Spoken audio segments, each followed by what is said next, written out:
안녕하세요. 형광펜 성경과 함께하는 성경 공부, 오늘은 욥기 11장입니다. 저번 시간에 욥이 계속 원망을 했었는데요. 하나님께서는 나를 멸시하시고 학대하시고 뭐하러 나를 만드셨습니까? 주님께서 흙을 빚으셔가지고 나를 만들어 놓고 또 은혜를 입히셔 놓고서는 내가 조금만 잘못을 하면은 그것으로 갖다 나를 절대로 용서하지 않는 분이시오니 이럴 거면은 내가 안 태어나는 게 낫겠습니다. 라는 그런 원망의 말을 하니까 나아마 사람 소발이 대답을 하는 거예요. 말이 많다. 어찌 대답이 없겠느냐. 입에 부푼 사람이 어찌 의롭다함을 얻겠느냐. 네 자랑하는 말이 어떻게 사람으로 잠잠케 하겠느냐. 네가 비웃으면 어찌 너를 부끄럽게 할 사람이 없겠느냐. 네 말이 뭐냐. 내 돈은 정결하고 나는 주의 목전에서 깨끗하다 하는구나. 하나님이 말씀을 내시며 너를 향하여서 입을 여시고 지혜의 오묘로 너에게 보이시기를 원하노니 이는 그의 지식이 광대함이라. 너는 알라. 하나님의 벌하심이 너의 죄보다 경하니라. 이것을 정확하게 해석을 하면은 하나님께서 너의 벌만큼, 너의 죄만큼 모든 것을 다 벌로 돌아가게 한 건 아니다. 적게 벌을 내리고 있다. 이런 식의 대답이거든요. 지금부터 보시겠습니다만 소발의 말이 틀린 말이 거의 없어요. 제대로 말하거든요.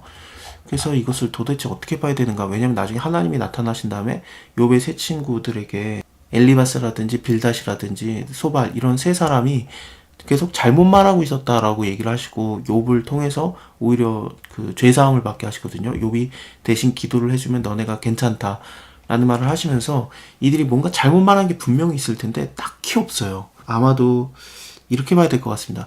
대부분의 사람들이 하나님의 말씀을 통해서 다른 사람을 얘기할 때 그 말씀으로 정죄하는 사람이 있고 아니면 하나님의 말씀으로 사람을 살리려고 하는 사람이 있어요. 근데 이 소바레 같은 경우에는 정죄하는 느낌이 강합니다. 사실 사람이 사람을 정죄할 수 없고 원래 뭐 나의 눈에 들보부터 빼야 다른 사람의 눈에 티가 보이지 않겠습니까? 그냥 말해도 속상한데 하나님의 말씀의 권위로 사람을 정죄하면은 진짜 심각해요. 그렇기 때문에 이것을 하나님께서 혼내신 게 아닐까 싶습니다. 그러니까 의도 자체가 악해요. 의도 자체가 욥을 그냥 꺾어내리려고 하는 겁니다. 네 말하는 거 참 많은데 내가 왜 못 대답하겠느냐.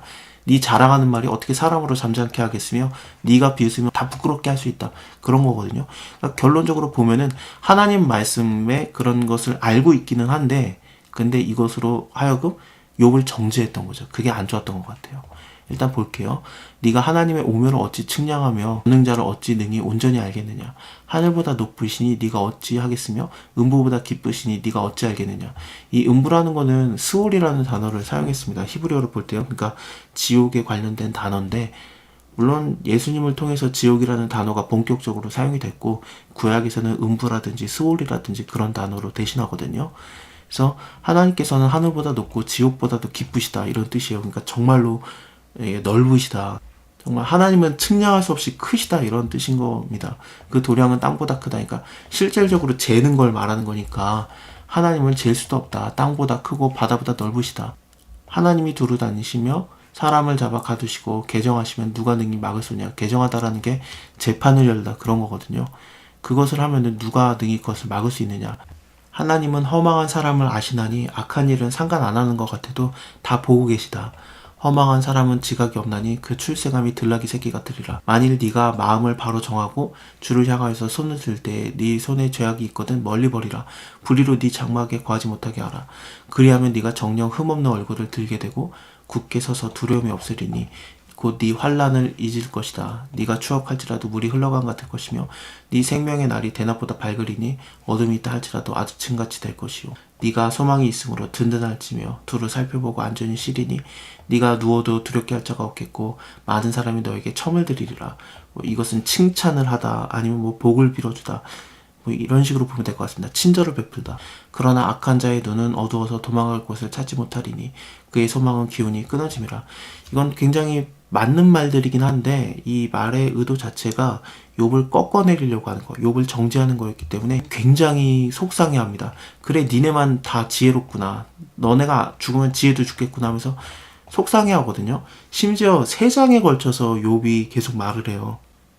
욥이 생각하는 지혜에 대해서 이제 대답을 할 건데요. 왜냐면은 지혜가 없다라는 식으로 얘기를 했었고 그 다음에 지혜에 대한 얘기를 자꾸 하니까 욥도 스스로 얘기를 하는데 그거 다음 시간에 보겠습니다. 감사합니다. 다음에 뵐게요.